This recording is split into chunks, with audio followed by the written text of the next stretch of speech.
పరమాత్ముడు యజ్ఞవరాహమూర్తిగా అవతరించడంలో ఆంతర్యం ఏమిటి? యజ్ఞం అనేది సకల జీవులకు కోరికలు తీర్చే సాధనం. బ్రహ్మదేవుడు సృష్టి చేయటానికి సంకల్పిస్తాడు. సంకల్ప సృష్టి చేస్తూ ఉంటే చాలా ఆలస్యం అవుతూ ఉంటుంది. బొటనవేలు నుంచి దక్షుణ్ణి, హస్తం నుంచి క్రతువును, వెన్ను నుంచి అధర్మాన్ని, తొడ నుంచి ఇంకొకటి, ఇలా నవబ్రహ్మలను సృష్టిస్తూ ఉంటాడు. ఇది పద్ధతి కాదు.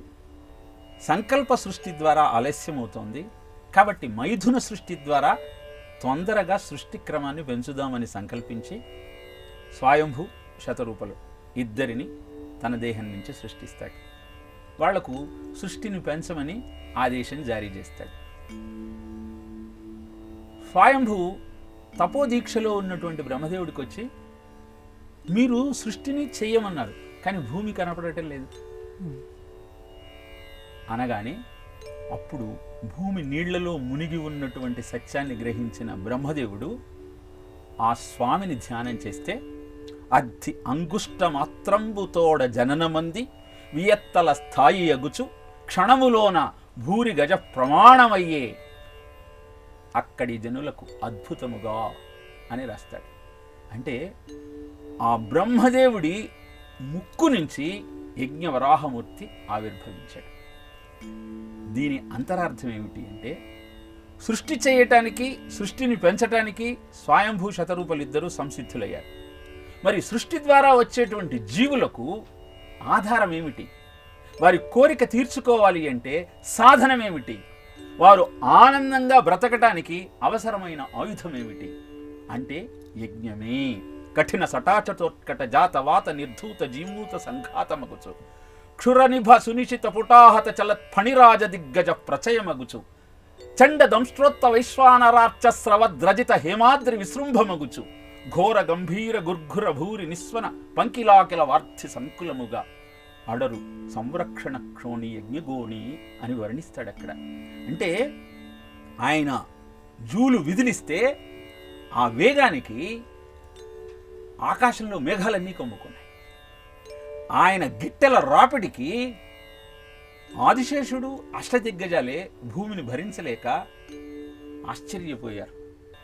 ఆయన కొమ్ముల యొక్క రాపిడికి వచ్చిన అగ్ని వలన వెండికొండ, బంగారు కొండ రెండు ద్రవించటం మొదలుపెట్టాయి. ఏమిటి ఈ ప్రక్రియ అంటే, వర్షం కావాలి అంటే మొదట సముద్రంలో ఉన్న నీరంతా అగ్ని కారణంగా ఆవిరి అయి మేఘంగా ఏర్పడాలి. అది వర్షాన్ని అందించాలి. అన్నాద్భవంతి భూతాని పర్జన్యాద్ అన్న సంభవ పర్జన్యాద్ భవతి. ఇలా వర్షమే సకల జీవులకు ఆధారం. ఆ వర్షం కావాలి అంటే యజ్ఞం చెయ్యాలి. ఆ యజ్ఞం ఎలా చెయ్యాలో చెప్పటమే యజ్ఞవరాహ అవతారంలో ఆ స్వామి అవతరించటం.